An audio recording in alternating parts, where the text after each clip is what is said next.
को रखो, माँ और बहनों के शर्म और हया और बुर्के को रखो, निकाब को रखो, आइंदा आने वाली मस्जिदों के अजानों को सामने रखो, उलमाए किराम की दाढ़ियों को सामने रखो। हमारे बच्चे जो स्कूल में पढ़ रहे हैं उन बच्चों के फ्यूचर को सामने रखकर मुसलमान को सोच कर कदम उठाना पड़ेगा, संभल कर कदम उठाना पड़ेगा। हाँ, एक बात मैं अर्ज करूं आपके सामने कि इतना भी डरने की जरूरत नहीं जितना जमाना हम लोगों को डरा रहा है, इसलिए कि हद से ज्यादा हालात से डरना अल्लाह से मायूस होने की अलामत है। हद से ज्यादा हालात से डरना अल्लाह से मायूस होने की अलामत है। हम मायूस क्यों हो मेरे दोस्तों? हम अगर जिस रास्ते पर सहाबा चले, जिस रास्ते पर औलिया चले, जिस रास्ते पर अल्लाह के नेक बंदे चले, उस रास्ते पर अगर इस दौर में भी, दौरे पुरफितन में, दौरे कुर्बे क़यामत में, अगर इस दौर में भी रब्बे काबा की कसम नौजवानों, मुसलमानों, मेरी आवाज जहां तक जाए, मेरी आवाज जहां तक जाए वहां तक मैं कहना चाहता हूं, इस दौर में अगर हम उस रास्ते को इख्तियार कर ले जिस रास्ते पर सहाबा चले, ताबीन और तबे ताबीन चले, औलिया चले, तो अल्लाह तबारक व तआला इतनी बड़ी कुदरत के मालिक है कि गुजरा हुआ दौर उठाकर हमारे गलों का हार बनाएंगे। हम मोमिन है, मोमिन मुसलमान, हमारे पास सबसे बड़ी जो ताकत है उस ताकत का नाम ईमान। ये बात को हिंदुस्तान के 35 करोड़ मुसलमानों को समझना पड़ेगा। बीजेपी और आरएसएस के पास जो ताकत है, अमेरिका और यूरोपीय ममालिक के पास जो ताकत है, वो ताकतें जहां खत्म होती है, गुलामान मोहम्मद की ताकतें वहां से शुरू होती है, और उस ताकत का नाम है ईमान। इस बात को ज़हन में रखो। हम मोमिन हैं, हम मुसलमान हैं, हमारी ताकत है ईमान, और इस ताकत का मुकाबला दुनिया की कोई ताकत कर नहीं सकती। शर्त यह है कि हमारा ईमान मजबूत हो, हमारा ईमान महफूज हो।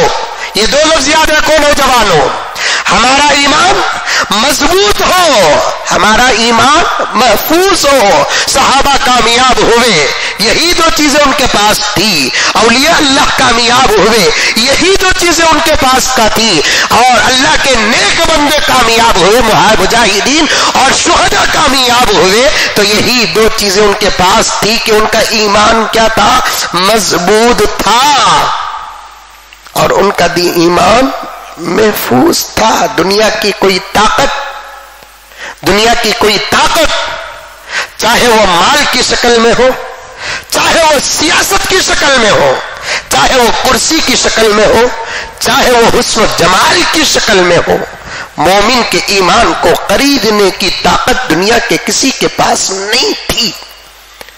और जिनके पास ईमान था मजबूत और महफूज, वो अपने ईमान को याद करके जब खुश होते तो दुनिया की तमाम दौलतें और दुनिया की तमाम ताकतें उनके निगाहों के सामने सूअर और कुत्ते से बदतर थी। ये लफ्ज याद रखना नौजवानों, ये लफ्ज याद रखना। आज ईमान के मुकाबले में हमारे पास पैसे का मकाम है, ईमान के मुकाबले में हमारे पास औरत का मकाम है, ईमान के मुकाबले में हमारे पास कुर्सी का मकाम है, लेकिन सहाबा के सामने ईमान के मुकाबले में किसी चीज का कोई मकाम नहीं था। वो सब कुर्बान करने के लिए तैयार थे, मेरे रब की कसम ईमान कुर्बान करने के लिए तैयार नहीं थे, और ईमान की कुर्बानी उनके लिए सबसे बुरी बात होती थी, इसलिए हमेशा डरते थे वो। एक बुजुर्ग बैठे हुए थे, एक गुस्ताख जो अल्लाह वालों से दुश्मनी रखता है वो गुजर रहा था। अल्लाह वाले यहां बैठे हैं, थोड़ी दूर में कुत्ता बैठा हुआ है। कुत्ता मालूम नहीं? कुत्ता, अरे मालूम कि नहीं मालूम? मुंडिया लाओ, अब वो बताओगे तो मैं क्या बताऊं। कुत्ता बैठा हुआ है, इधर अल्लाह वाले, उधर दूर कुत्ता। गुस्ताख बेअदब गुजरते गुजरते उस अल्लाह वाले से एक सवाल कर दिया, ओ जी तुम्हें बेहतर कि कुत्ता बेहतर? तुम्हें बेहतर कुत्ता बेहतर? हमें रहते उल्टा उसे कुत्ते को मारे सका मारते हैं। तुम्हें बेहतर یا کتا بہتر؟ تم بہتر کہ کتا بہتر؟ اللہ والے کا جواب دیکھو. اللہ والے نے کہا او میرے بھائی ایمان کے ساتھ اگر میں مر گیا تو کتے سے میں بہتر، بے ایمان میں مرا تو میرے سے کتا بہتر. ایمان کے ساتھ مرا کتے سے میں بہتر، بے ایمان مرا خدا نہ خواستہ العیاذ باللہ. اللہ ہم تمام کی ایمان کی حفاظت فرمائے. اگر ایمان کے بغیر مرا تو میرے سے کتا بہتر.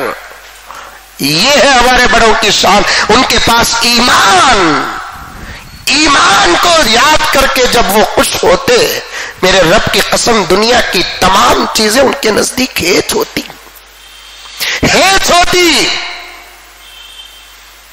کبھی وہ اپنی غربت پر شرم نہیں کھائے، کبھی اپنے کپڑوں کے پیون پر ان کو شرم نہیں آئی، کبھی سوکھی ہوئی روٹیوں کو پانی میں بھگو کر کھاتے ہوئے ان کو شرم نہیں آئی، اور وہ کبھی زمین کو بستر بنا کر پتھر کو تکیہ بنا کر سوتے ہوئے ان کو کبھی شرم نہیں آئی، کیونکہ ان کی نظر دنیا کی دولت پر نہیں، ان کی نظر اللہ کی عطا کردہ دولت ایمان پر تھی. ایمان پر وہ چیز ہے الحمدللہ ہمارے پاس. ہندوستان کا مسلمان کیوں ڈرے؟ وہ دولت ہمارے پاس ہے.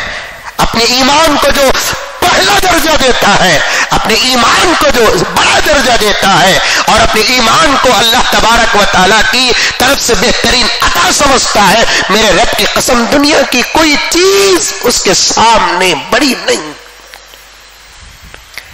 آج ہم اچھے کپڑوں کو عزت سمجھتے ہیں. حضرت عمر فاروق رضی اللہ تعالیٰ عنہ کے کپڑوں پر روایت میں آتا ہے کہ 17 پیون. کتنے پیون؟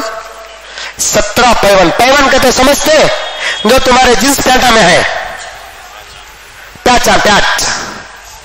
اس زمانے میں غریبوں کے کپڑوں میں پیون ہوتے تھے، اس زمانے میں امیروں کے کپڑوں میں پیون ہے. اس زمانے میں غریبوں کے کپڑوں میں پیون تھے، اس زمانے میں امیروں کے کپڑوں میں پیون ہے. پیاچ کتنے؟ پیاچ 17. ایک روایت میں آتا ہے 27 پیچز، 20 پر 7 پیون. کس کے کپڑے میں؟ 20 پر 2,50,000 پر 1,030 مربع میل کے بادشاہ کے کپڑے پر 20 پر 7 پیون. نوٹ کرو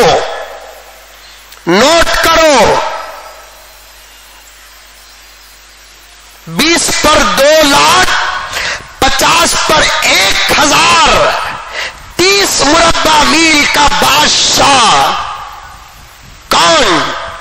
حضرت عمر فاروق. اس کے کپڑوں پر 20 پر 7 پیون، اور ایک روایت میں 17 پیون. پیاچ آپ کو سن کر تعجب ہوگا،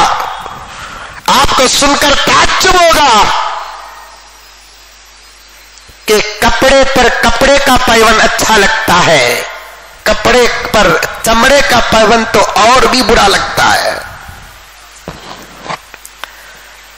کپڑے پر کپڑے کا پیون چل سکتا ہے، کپڑے پر چمڑے کا، جلد کا، جانور کے جلد کا پیون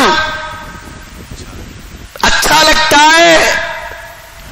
ایسی حکومت سے تو ہندوستان کیا خالی ہے. میں ڈنکے کی چوٹ میں کہوں کہ ایسی بے مثال حکومت اور بادشاہت سے تو سعودی عرب بھی محروم ہے. آج مملکت سعودی عربیہ کے بادشاہ اور شہزادوں کا ایک ادا 2-2 لاکھ روپے کا ہے. ایک ابا چوغا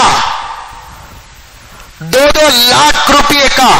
بلکہ میں نے یہاں تک پڑھا کہ سعودی مملکت سعودی عربیہ کے شہزادے ایک مرتبہ جو کپڑا پہنتے ہیں رب کعبہ کی قسم پھر وہ کپڑے کو باری نہیں آتی کہ اس شہزادے کے لباس پر چڑھے.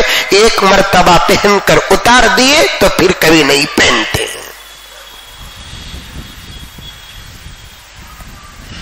ایسے ایسے اس زمین کے بادشاہوں اور شہزادوں کا حال جس زمین کی 1450 اور 1400 1350 سال پہلے کی بادشاہت کا حال کیا ہے کہ 20% پیون وہی سعودی عرب، وہی 35 سال کا بادشاہ حضرت عمر بن عبدالعزیز، صرف 2 سال 6 مہینے 2.5 سال حضرت عمر بن عبدالعزیز کی حکومت ہوئی. ساری دنیا میں عمر بن عبدالعزیز نے ایسے عدل و انصاف کا جال بچھا دیا کہ جب تک حضرت عمر بن عبدالعزیز زمین پہ بادشاہت کرتے تھے انسان کو مارنا دور کی بات کہ بھیڑیا بھی بکری پر حملہ نہیں کرتا تھا.